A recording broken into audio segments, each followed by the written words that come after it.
Hello, Eagle fans. This is Calvin Barnes with the NCCU Sports Network, and welcome back to season 2 of Where Are They Now, where we interview former NCCU student athletes and see what they're doing post-NCCU. Joining me from the golf program is none other than Jordan Bohannon, man. Jordan set the modern era career scoring record with an average of 75.74.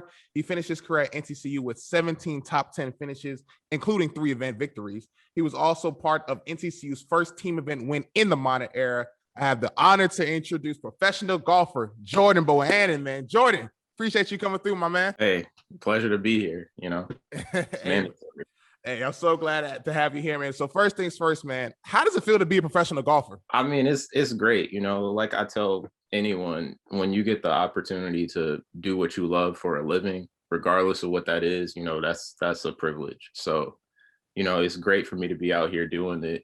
And I've been doing it for a little bit now. And learned a lot and things like that. But it's when I tell people I'm a pro golfer, they're always like, "Oh yeah, that's cool," So but yeah, I mean, it's great. Say you've been doing this for a little bit now. You learned a few things. Tell us some of those few things that you learned on this journey so far. Yeah, so starting back when I started back in 2018, I think I kind of thought I knew some stuff that I really didn't know yet. You know what I mean? And that first year, although I did have some success, I definitely had some failures in there too. And it kind of showed me different areas of my game and different aspects mentally that I need to grow and evolve. And that was definitely an eye-opening experience, because coming out of college, the level is just so different, at Central versus when I turned pro, as far as the caliber of players I was competing against on a weekly basis. So it was definitely an adjustment period for me. What does an average day for a professional golfer consist of? It kind of varies. Everybody, I would say, has their kind of own grind as far as how they go about things. But I would say, definitely 3 or 4 times out of the week, you're definitely playing a round of golf. Whether that's money games against other guys or just going out by yourself to work on your game. But you're definitely playing at least 3 or 4 times a week. And then outside of that, you're obviously you're practicing a lot on the range, working on different areas of your game. A lot of people do incorporate some fitness in there as well, working out, going to the gym. I generally try to go at least 2 to 3 times a week. So, because people don't really realize how important the fitness side of it is, because when you're out there for 2, 3, 4 days in a row, walking a lot of miles, and trying to compete at a high level, all of that stuff matters. So, but yeah, the fitness part of it goes into it. But I would say, just to wrap it up, it's generally at least a 6 to 7 hour day every day. So it's basically a job, just a 9 to 5. And then, there's a lot of travel that goes into that too, going from event to event. Talk about that fitness aspect of it, and in all sports, but more particularly in sports like golf and tennis, where it's just basically you out there, it's you in the course. That's what people always say. So what's that mentality that you have when you're approaching the golf course? Go out there with the mindset of understanding what I'm trying to do. Every time I go out and play, no 2 rounds are the same. You could play the same golf course 10 times in a row, and every round is going to be different. So you just kind of going out there with the mindset of how am I going to attack this course? How am I going to play it? What's my strategy? And then you just go out and try to execute that game plan. It's kind of like playing chess. That's how I would kind of describe it. You got a mindset of this is the end goal of where I'm trying to get to. And these are the things that I'm going to do to get to that. Only your 3rd event as a professional golfer. You got your first win. What was going through your mind that weekend, and what was the feeling like when you won? Obviously, anytime you could win in golf is a great feeling, just because we're not playing against, one person at a time. You're generally playing against big fields. So winning is not something that happens often. But for me, that was a great feeling. It was pretty quickly after I just graduated. So, it was great to have some early success. My dad was actually there for that tournament, so he got to see that. So that was cool. And I actually had to birdie the last hole in order to win that tournament. And I was playing with the guy who came in second. So, it was him and me going down the stretch. That was really cool. And to be able to come up with the shots when I needed to win the tournament by 1, that was, a great feeling. And it kind of propelled me, gave me some confidence going forward the rest of that year. You say you was playing with the guy that came in second. You had to birdie that last hole to get the W. Like, was there any nerves, like, as it was coming down to like the last 2 holes? Oh yeah, for sure. For sure. Especially on the last hole. The last hole was a par 5, and we both were in position to go for the green in 2, but I was further back. So it was my play first. And he was down there like where it was looking like he was going to make birdie at worst. He could even maybe make eagle. And I was like slightly in the rough. So I was sitting there thinking, like, should I lay up and try to play kind of conservative because there was some water up by the green? And I actually kind of second guessed myself. And originally I was going to lay up. But then I was like, nah, I'm just going to go for the green because I figured if I could get it up there and make birdie, he basically, the best he could do was tie me. So, just kind of having the confidence to go up there and, put it on the green. And I put it up there to like really close to where the tournament was basically over after I hit that shot. You get that nip and tuck feeling when you're going down the stretch with somebody when it's basically just match play you against somebody else. And that's not something that you encounter all the time on the golf course, because normally you're just playing the course. You're not playing the people that you're playing with. So that was a cool feeling. And, it was obviously even better to come out on top. Congratulations again on that first win, man. I really, love seeing you do your thing. But let's go ahead and kind of fast forward a little bit. So you got your first, career win. Let's go ahead and talk about earlier this year, the Michigan Open Qualifier. You got a chance to play in your home state. You won that. What did it mean to play in like your own backyard, essentially? It's obviously really cool to play tournaments in Michigan. There's not a lot of them. And this was my first time playing the Michigan Open. So it's always great to compete in big events and play well in big events. And, being able to play in Michigan out there, I wouldn't say it was my backyard because it was a good hour away from where I live. But yeah, I was able to go out there and play well, win the qualifier. I wasn't really trying to go out there and win the qualifier. I just was trying to make sure I got into the Michigan Open. And I just so happened to, play a good round. I didn't really think it was going to be good enough to win the qualifier, but I got in there. I was one of the last people to finish, and I was like, oh, okay, I don't see any better scores here. So yeah, I just kind of walked into that victory. So that was cool though. It's really nice to kind of carry some momentum into the tournament. And then from there, I was able to, play pretty well in the actual tournament as well. So going into the qualifier, then you qualify for it, you go to the actual tournament. What's like the different mentality? What kind of things do you do differently from the qualifier to the main course? So I think there's more preparation that goes into the actual tournament ahead of time, as far as like studying the course, figuring out how I'm going to play it, what shots I might need. And with it being a 4-round event, it's more of a marathon rather than a sprint versus a qualifier, which is only one day. So there's more recognition of that you're going to need to play well over a stretch of time. And also with there being a cut, you got to play well from jump. Like there's no margin for error because, you got to make the cut first before you can even, finish the event. So yeah, it's a little different dynamic playing, 4-round events versus qualifiers. Qualifiers are more, you just going out there for broke, just trying to shoot the best number you can. Whereas when you're playing a 4-round event, it might be a situation where you could go for a green or you could, play a little more conservative. And if it was a qualifier, you might take on that risk because, you only got one day. So it's a little different. So what are some of the things that you look for when you're studying the course, preparing for a tournament? I might look, for example, at how long the par 5s are to figure out, like, am I going to be able to go for them or not, or am I going to be laying up? The general direction that a lot of the holes go, as far as like, are they dog-legged left or right, to figure out kind of like what types of shots I might need to hit off the tee. And then also like, where is the trouble? What type of trouble is it? Like, is it a course with a whole bunch of trees, or is there a lot of water out there? Just like, what's the style of the course? Those are things that I will look at ahead of time. And then generally a day or two ahead of the event, I'll generally play a practice round. And that's when I kind of get a feel of like whether the thinking, the thoughts that I had going into the event are correct or not, or if I need to make any adjustments. But generally the practice round is just where I kind of feel out the course and just figure out what my game plan is going to be. Let's go all the way back to when you was a little kid, probably. What was your first memory on an actual golf course? Probably doing like drive chip, this competition that was called drive chip and putt. I started doing that when I think I was like 8, I think. And I did that every year up until I was like 12 or 13. And it was just a real cool event that used to happen in Detroit. And it wasn't like a tournament, but it was like a competition where like a lot of people could come out to watch. And when I became 10, I actually made it to the national championship, Okay. which was held in Florida at that time. I always joke with my dad because nowadays they have it at Augusta National, but back then it was in Florida. So I always joke with him like, man, I could have already been to Augusta before. But who or what was your biggest inspiration on wanting to play golf? oh, I mean, clearly Tiger Woods. You know, I kind of grew up right when he was going through his prime, like right when I started. That's back like in the early 2000s when he was just dominating the game.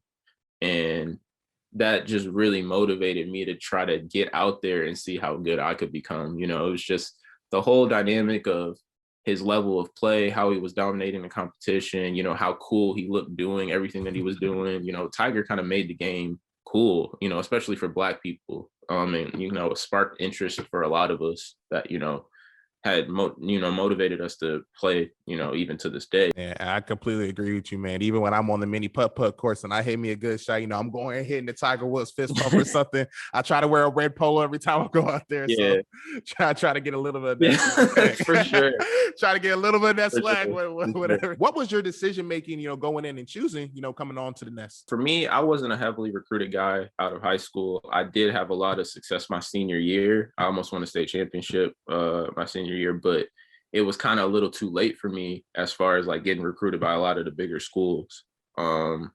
So going like after I graduated, I kind of was just looking at the options that I did have and trying to figure out what would be the best fit for me. And Central was one of the schools that I did actually take the opportunity to tour. And when I went down there, there was a lot of things I liked about it, but the main things were the practice facility that we had access to, being able to practice at Duke, and you know, just the vibe of the campus and where it was located. Like I liked that like Durham, Raleigh, Chapel Hill area. It just was really nice to me. And the weather, being able to go away from home, you know, get away from Michigan, all these cold winters and everything, and you know, be in just a warmer climate where you know, I had like a coach, you know, Coach Hinton, he's not there anymore, but, you know, a coach that really believed in me and gave me a chance. And I knew I would, you know, be able to have an opportunity to succeed. I was like, you know, I need to take advantage of this. So it was really a no-brainer as far as, you know, me coming to Central. Talked about, you know, your coach, you know, Coach Hannon. So what was that relationship like between you two? Oh, it was really great. We have a relationship even to this day. You know, I still talk to him and let him know how I'm doing. But, you know, from the moment I met him, I could just tell that, you know, he really believed in my game, because when I went to tour the school, he showed me Duke's facility and he let me kind of go down there and hit some balls and stuff. And I was kind of thinking he was going to come down there with me to watch me hit, because, you know, he had never seen me play in person. He had only, you know, seen my scores online and how I finished in tournaments, but he just left, or I don't know where he went, but he didn't go down there with me. And he really didn't see me hit a shot until I had already committed to the school and was already there, like attending the school.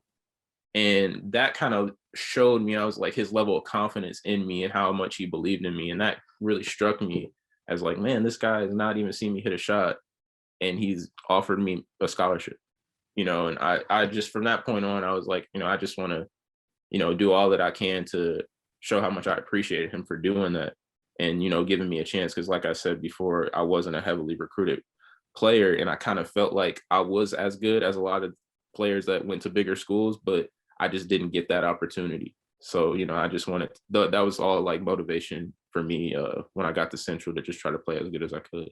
So what are some of your few favorite moments on the golf course while you was here at NCCU? One of the tournaments I played, I believe it was my senior year. It was either my junior year or my senior year, but one of my teammates, we were in a tournament, and one of my teammates was ahead of me. I think it was Zane Lewis. It was one of my teammates back that year. And he was on the green on a par 5. And I was like back in the fairway thinking that I couldn't get to the green. So I was just trying to lay up. And so I hit my shot just attempting to lay up while they're still on the green. And they're like putting. And like the shot comes out and I'm like, oh, okay, I hit that kind of good. But I wasn't thinking that it could get to the green. So I watch it, it kind of like takes a big bounce and it rolls up on the green. And they had taken the pin out, like the flag stick, and put it on the green. My ball rolls up on the green, hits the flag stick, and it like stops it like about 10 feet from the hole for eagle. And so like we get up to the green, and Zane and the other two guys in the group are like, kind of mad, like, why are you hitting up on us? And I was like, sorry, I didn't think I could get to the green. But it was just funny because that break kind of led to me making that eagle putt. And I think I ended up winning that tournament, but it was just kind of funny how that unraveled because it was kind of like I got a lucky break to make that eagle. But yeah, I mean, that was a funny experience. So if the flag stick wasn't there, that thing would have went like over the green. I don't know. It came out like so hot. It went like 50 yards further than I thought it was going to go. So yeah. You ain't realize how strong you was, that weight when you ain't realize how strong you was in the way. Your junior and your senior season, you broke the single season scoring record back-to-back years. Your junior year, you broke it. Then your senior year, you do better and break that junior year record. What finally clicked with you after that sophomore season for you? I think I took a little bit of time to adjust to like being away from home and playing in a different climate with different grass and just being comfortable in the situation. My freshman year, I just did not play well at all. Like that was just, I didn't play horrible, but I played pretty bad for like my standard of my game and how I could play. So I knew that, it was kind of only up from there for me. And I just kind of took the approach of just trying to come back every year and get better. So by the time I got to my junior year, I had already kind of trended in the right direction my sophomore year. And I just kind of wanted to keep that momentum going. And, I don't think it was really anything that kind of clicked, but I just think every year I came back, I had more experience on the courses that we were playing. I became smarter on the course and just kind of continued to evolve and get better. And that's really the mindset I had the whole time I was at Central. Was just trying to get better every year. And I honestly would have liked to play a little bit better my senior year, but I mean, I'm definitely happy with what I did and how I went about it and what I was able to accomplish. So your senior season, you won the Hampton University Golf Invitational. When did you know you was going to win the tournament? I believe I was playing with one of the guys that was in second from A&T, and I can't exactly remember what the situation was as far as the score, but I know I was in the lead going into the second or the last round, going into the third round, and I knew there was a few people behind me, but I knew I just needed to play solid, and they would have to shoot a really good number to catch me. And I think it was to the point where around the turn, around like the 9th or 10th hole, I knew I still had a pretty big lead. At that point, I knew I was gonna have to like basically like choke in order to lose. So I knew like down the last few holes that I was gonna win. But yeah, I mean, I didn't like go into the tournament like expecting to win or like knowing that I was going to win the tournament, but I just I knew if I played the way I could play based off the caliber players that were there and like how many teams we were competing against, that I would have a good chance. So yeah, I mean, but it wasn't something like how I explained to you earlier with the other tournament where I was playing with the guy in second, right down the stretch, we were close. Like I pretty much comfortably had that tournament won by like the last 8 or 9 holes. Your teammate Zane Lewis in that same event, he finished second. Also, too, finished second and, the career scoring leader in the modern era right behind you. So what was that relationship like between you two on that golf course, that dynamic duo? Obviously, we had a really healthy competitive rivalry or whatever you want to call it. He put it on me my freshman year. I'm not even going to lie. When I got down there, like I said, I didn't really play well my freshman year, but he was clearly the best player on the team. So I wasn't really ever worried about him. I was just trying to play the best golf I could. And, I knew if I played the way I could play that I would be tough to beat, not just by him, but just, people in general. But yeah, I mean, it was always great to have him there because it was always like I could count on him to push me. And, I couldn't just walk into being the number one player. He was going to motivate me to, keep my level at a certain level if I wanted to be the best player on the team, if I wanted to win events. And it was also good because we could kind of feed off of each other outside of like team practice and do stuff on our own. And, it was just nice to have somebody there that I felt like was on my level that can, play just as good as me, because you want that. You want to have people there that, motivate you to get better. So, yeah. And I mean, even though, I ended up with better stats or might have had a little bit more success, I mean, it was great to just have him there.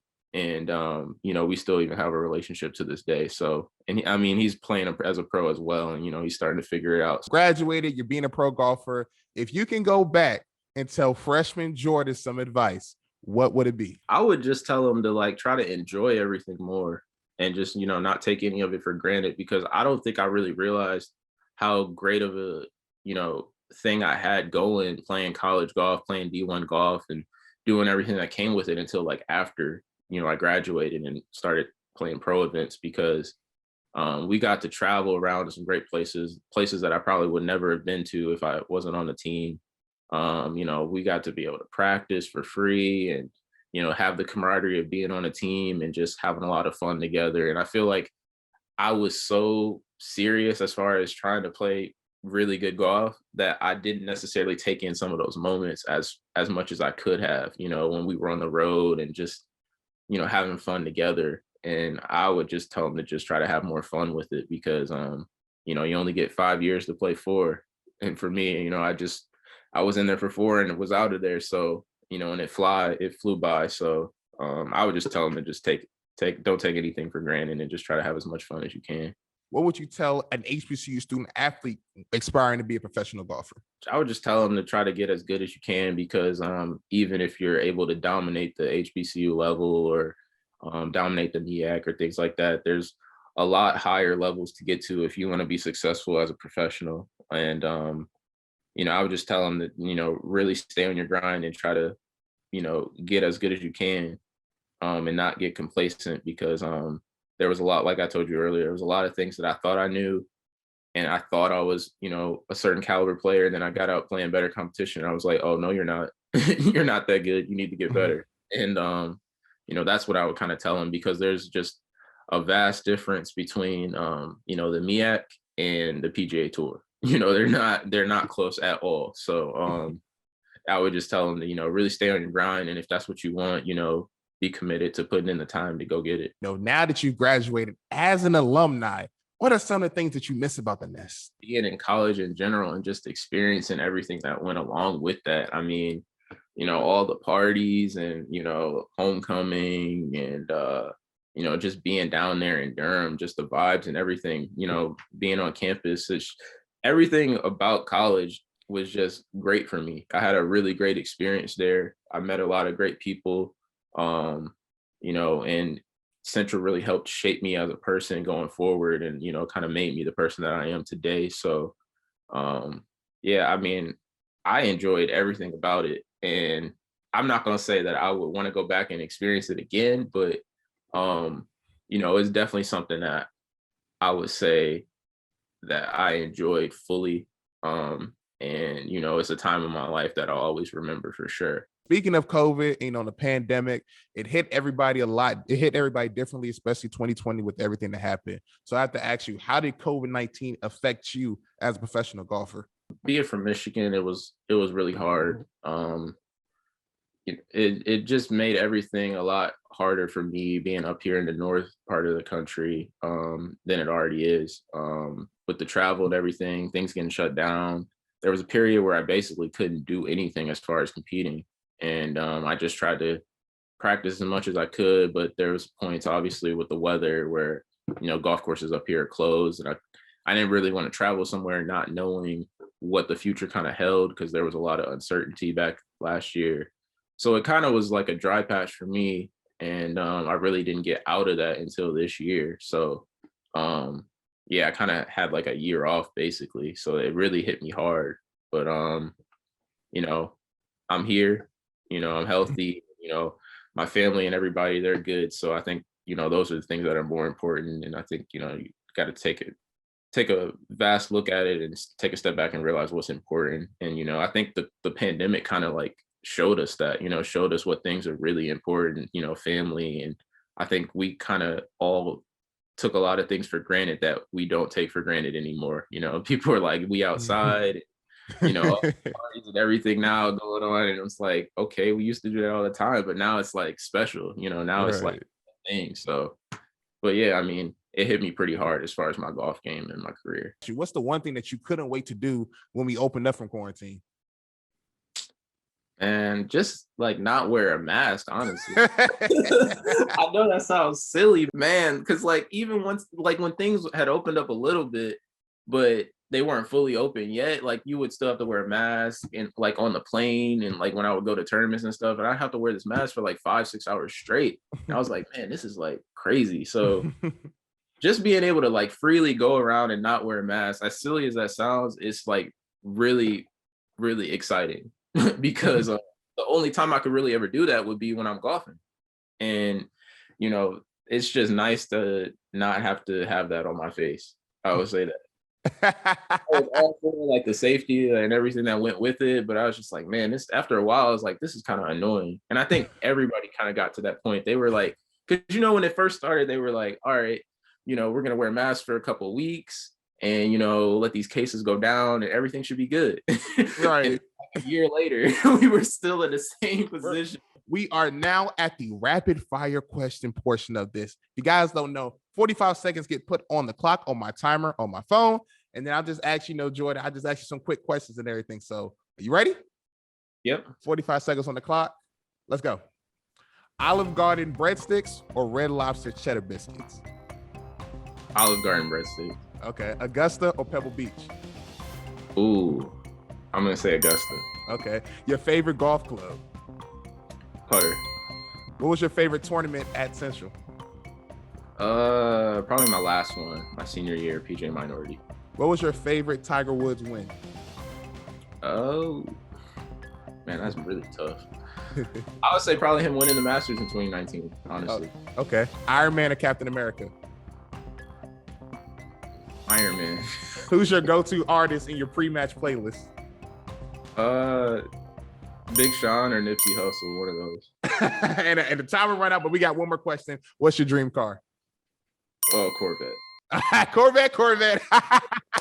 Just to have, like, I wouldn't even necessarily like drive it a lot, but just to like own, Currently on tour right now. What are some goals you're looking to accomplish? Obviously the end goal would be to make the PGA Tour, but there's a lot of smaller goals that kind of go on that route to that point. Honestly, just for me to play as good as I can, reach my full potential, honestly, whatever that is, just try to get to the highest level in the game that I can, and just take advantage of all opportunities that, I'm blessed with, not to get too into it, but, obviously we're all trying to do the same thing, playing pro sports, you want to get to the highest level, but, we all recognize that, it's not that easy and most people aren't going to make that level. So, and it's not to say that, you're a failure if you don't get to that point, because, there's a lot of admiration that goes with, just giving it a shot. So, I just want to continue to like get better as a player and, see how far I can go. You look back at your time at NCCU. Are there anybody that you would like to thank? Oh, I mean, everybody, athletic director, Wicker McCree, my coach, David Hinton, athletic trainers, everybody there that, helped me, when I was down, when I was injured or just needed some motivation. There's a lot of people. I don't want to go through the whole list because I don't want to hit anybody, but I mean, everybody from Central, they've all been really good to me, even after graduating. Kyle Serba, he's put up articles about things that I've been doing since graduating. And, just having their support just really means a lot as, I kind of continue to go on my journey, especially playing, pro golf, because you spend so much time on the road and traveling by yourself. And it's nice to kind of feel like you still have a family back home. And a family of your alma mater that are there supporting you. So Jordan, thank you so much for taking the time out of your day, out of your busy schedule. Again, we know you're going to keep representing Eagle Pride on that golf course, and we look forward to keep doing your successful, keep doing big things, man. And again, congrats on all your success and keep doing your thing, man. So, all right, thanks a lot, Calvin. Thanks for having me, man. No problem, man. And that will do it for this episode of Where Are They Now, Season 2, where we go ahead and interview former NCCU student athletes and take a look at what they're doing post-NCCU. My name is Calvin Barnes. Thanks again, Jordan, for the interview. Thanks for watching. We'll catch you next time. Remember, Eagle Pride Amplified.